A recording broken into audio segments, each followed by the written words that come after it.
Homeopathic और allopathic इलाज के फ़र्क के हवाले से है। होम्योपैथिक इलाज क्यों ज़रूरी है? एक प्रोस्टेट ग्लैंड को ही हम ले लेते हैं। अब प्रोस्टेट ग्लैंड में सबसे पहले हम आते हैं एलोपैथिक इलाज की तरफ कि एलोपैथिक में क्या होता है। तो उनके पास दो, पहला ऑप्शन ये होता है कि टिंसुलिन लिखी जाती है जिससे उसके मसल रिलैक्स होते हैं और उसका पेशाब खुल के होना शुरू हो जाता है, पेशाब रुका हुआ हो या पेशाब के अंदर जो प्रॉब्लम होती हैं।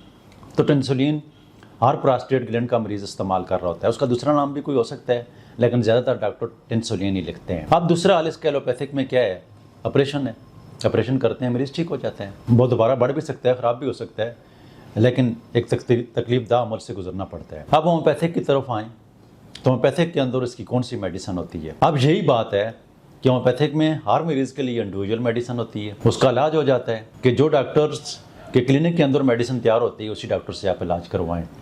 मिसाल के तौर पर आपके सिम्टम्स ये पैदा हो रहे हैं कि आपको पेशाब ऐसा आता है कि जब आप रात को बेड पर जाते हैं, लेटते हैं, तो आपको पेशाब आना शुरू हो जाता है। बार बार आपको पेशाब के लिए जाना पड़ता है।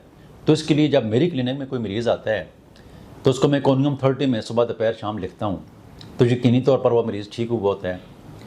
इसके अलावा बहुत सारे ऐसे मरीज़ हैं जो पेशाब तो करते हैं, लेकिन वो ये समझते हैं कि उनका मसाने के अंदर पेशाब रुका हुआ है, वो बार बार जाते हैं, पेशाब थोड़ा थोड़ा करते हैं।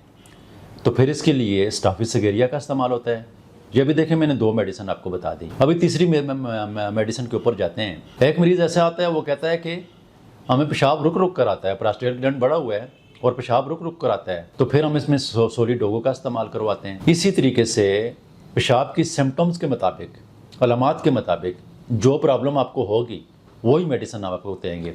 कोई स्पेसिफिक मेडिसिन नहीं होती है और ये आपकी ट्रीटमेंट होती है, ये आपका इलाज होता है। और इस इलाज से क्या होता है कि वो मसला 20 दिन, महीना, 2 महीने, 3 महीने, 6 महीने, 9 महीने दवाई आप इस्तेमाल करेंगे, प्रोस्टेट ग्लैंड के जितनी भी प्रॉब्लम है तो होम्योपैथिक मेडिसिन से वो ठीक हो जाती हैं। तो फिर होम्योपैथिक इलाज कमाल का है कि नहीं है? तो अगर आपको प्रोस्टेट ग्लैंड के अलावा किसी भी बीमारी में मुब्तला हैं, किसी भी वजह से कोई परेशानी है, तो होम्योपैथिक के अंदर उसकी एग्जैक्ट ट्रीटमेंट मौजूद है। आप किसी अच्छे होम्योपैथिक डॉक्टर के पास जाएँ, जाकर उसका इलाज करवाएं, इंशाअल्लाह अल्लाह ताला के फजल से आप सेहतयाब हो जाएंगे।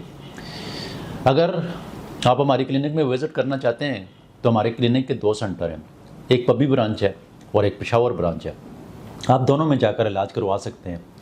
लेकिन अगर आप दूर हैं, हमारी क्लिनिक में नहीं आ सकते हैं और आपकी ख्वाहिश है कि आप हमसे इलाज करवाना चाहते हैं, तो अभी आप अपॉइंटमेंट ले लें।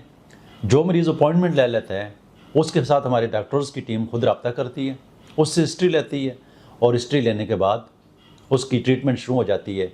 हम अपनी क्लिनिक से दवाई प्रिस्क्राइब करके मेडिसिन उसको भिजवा देते हैं, उसके सिम्टम्स के मुताबिक, उसकी बीमारी के मुताबिक।